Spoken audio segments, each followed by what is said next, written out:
जब इसरो के वैज्ञानिक विक्रम को मॉनिटर कर रहे थे, तभी सोए हुए विक्रम ने कमांड सेंटर को एक ऐसा संदेश भेजा जिससे वैज्ञानिकों के होश उड़ गए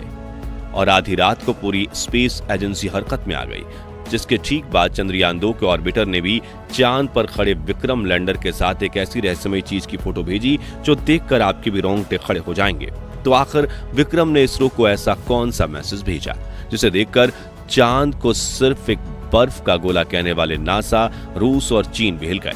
और चंद्रयान-2 की आंखों ने 100 किलोमीटर की ऊंचाई से चांद की सतह पर क्या देखा। जानते हो, चंद्रयान-3 के लैंडर विक्रम और रोवर प्रज्ञान में इसरो ने कई एडवांस सेंसर्स के साथ आर्टिफिशियल इंटेलिजेंस एल्गोरिथम को फिट किया है जो इंसानों से भी ज्यादा चतुर है और अपने इन्हीं सेंसर्स के जरिए ये पल पल चांद पर नजर बनाए रखता है और जरा सी भी हलचल महसूस हो तो उसे रिकॉर्ड करके डेटा तुरंत इसरो के कमांड सेंटर को भेज देता है, जहां बैठे कुशल वैज्ञानिक इस डेटा की जांच में लग जाते हैं। इस सिस्टम के जरिए प्रज्ञान और विक्रम ने चांद पर सल्फर, ऑक्सीजन, एल्यूमिनियम और सोडियम समेत कई कीमती खनिजों को खोजा है। वहीं चांद से जुड़े इस भ्रम को भी गलत साबित किया है कि चांद सिर्फ ठंडा गोला है। दरअसल विक्रम लैंडर में चांद सरफेस थर्मोफिजिकल एक्सपेरिमेंट नाम का एक यंत्र लगा हुआ है जिसने सोने से पहले चांद की सतह में अपनी ड्रिल चलाई थी और इक्विपमेंट को अंदर भेजकर इस बात का खुलासा किया था कि दिन के वक्त चांद की सतह इतनी ज्यादा गर्म होती है कि अगर इंसान बिना चप्पल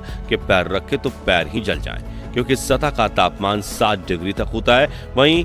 यह सतह सिर्फ 8 सेंटीमीटर नीचे -10 डिग्री तक ठंडी रहती है और चांद का यह टेम्परेचर सिस्टम अपने आप में एक बड़ी पहेली है जो चांद को देखकर ठंडा गोला कहने वाले नासा वैज्ञानिकों को भी चौंका चुका है। इस ऐतिहासिक खोज के बाद जहां एक तरफ प्रज्ञान रोवर अपना काम पूरा करके सो चुका था, वहीं विक्रम को सुलाने की तैयारी चल रही थी, तभी वैज्ञानिकों ने देखा कि इस बार लैंडर में ईंधन बचा हुआ है, बैटरी भी फुल चार्ज है और 22 सितंबर के दिन फिर ये उठ जाएगा या नहीं ये भी पता नहीं है। तो क्यों ना हम इसे चांद की थोड़ी और सैर करवाएं, जिससे हमें ये भी पता चल जाएगा कि क्या विक्रम हमारे फ्यूचर चंद्रयान मिशंस के लिए योग्य है या नहीं। इसी सोच के साथ वैज्ञानिक ने तुरंत विक्रम के 2 इंजन चालू कर दिए और देखते ही देखते चांद की सतह से 40 सेंटीमीटर ऊपर उठ गया। जिसके बाद इसके एल्गोरिथम ने सेंसर्स के जरिए अपने लिए दूसरी लैंडिंग साइट खोजी और करीब 40 सेंटीमीटर दूर जाकर इसने सतह पर दूसरी बार अपने कदम रखे। हॉप एक्सपेरिमेंट नामक इस कोशिश से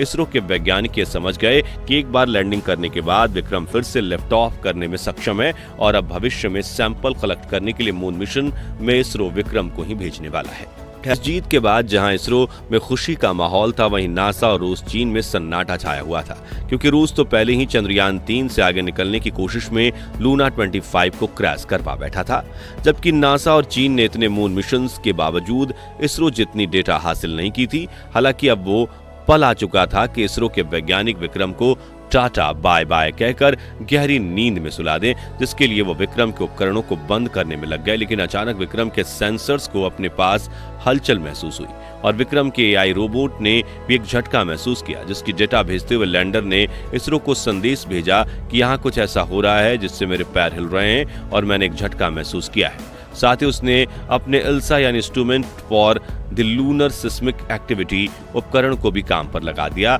यहाँ इसरो के वैज्ञानिक भी इल्सा से आई डेटा के सहारा लेकर इसी खोज में लग गए कि आखिर वहां क्या हो रहा है। कहीं कोई एलियन आकर विक्रम से छेड़खानी तो करने की कोशिश नहीं कर रहा है, या फिर कहीं वो मून क्वेक तो नहीं है जिसके कहर के बारे में हम सदियों से सुनते आ रहे हैं। दरअसल जैसे पृथ्वी की सतह पर अर्थक्वेक आता है, ठीक वैसे ही चांद की सतह पर आने वाले भूकंप को मून क्वेक कहते हैं। और ये भूकंप पृथ्वी जैसे नहीं होते, क्योंकि जहां पृथ्वी पर ज्यादा से ज्यादा कुछ मिनटों तक भूकंप आते हैं, वहीं चांद पर करीब आधे घंटे से पौने घंटे तक समय समय के अंतराल पर भूकंप के झटके लगते हैं। हालांकि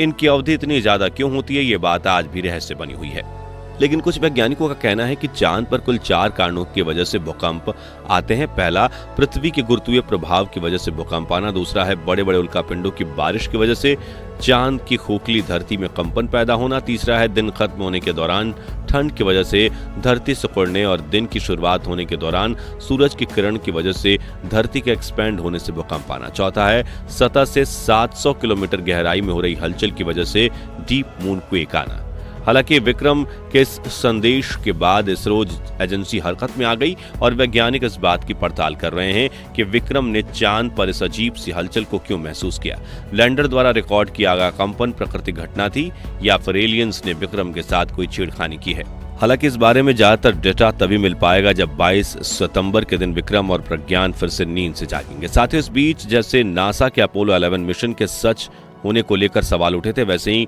कुछ लोग चंद्रयान 3 पर सवाल उठा रहे थे, जिनका जवाब देने के लिए इसरो ने पिछले मून मिशन चंद्रयान 2 के ऑर्बिटर ने कुछ ऐसा शेयर कर दिया जो देखकर भारत के खिलाफ बोलने वाले वैज्ञानिकों की बोलती बंद हो गई। चंद्रयान 2 के ऑर्बिटर ने dual frequency synthetic aperture radar यानी सार नाम के उपकरण के साथ पिछले 4 सालों से चांद पर नजर टिकाए हुए है और विक्रम लैंडर की लैंडिंग के बाद 6 सितंबर से दिन में जब चांद की कक्षा में वो घूम रहा है, ऑर्बिटर दक्षिणी ध्रुव के पास पहुंचा तो सार उपकरण ने चंद्रयान 3 के लैंडर को स्पॉट किया, जिसे आप फोटो में इस पीले बिंदु के रूप में देख सकते हैं। ये उपकरण 1 मीटर पिक्सल के जितना चांद की बारीकी से नजर रखता है।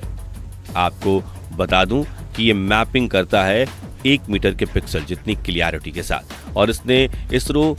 के विक्रम के साथ जगह की 2 जून की भी एक तस्वीर साझा की जिसमें विक्रम नहीं दिख रहा है, जिसके साथ उन्होंने लिखा है कि यह सबूत है कि 23 अगस्त के दिन विक्रम लैंडर चांद पर उतरा था। आपको बता दें कि इस वक्त लैंडर और रोवर के सभी उपकरण बंद है, बैटरी फुल चार्ज है और इनके रिसीवर ऑन रखे गए हैं ताकि सूरज की रोशनी पड़ते ही ये जाग उठें और सीधा इसरो से संपर्क करें, जिसके बाद इन्हें फिर से ऑन करके इन्हें काम पर लगाया जाएगा। और फ्यूचर के लिए इसरो ने इतने कमाल के एक्सपेरिमेंट सोचकर रखे हैं जिन्हें देखकर दुनिया हिलने वाली है।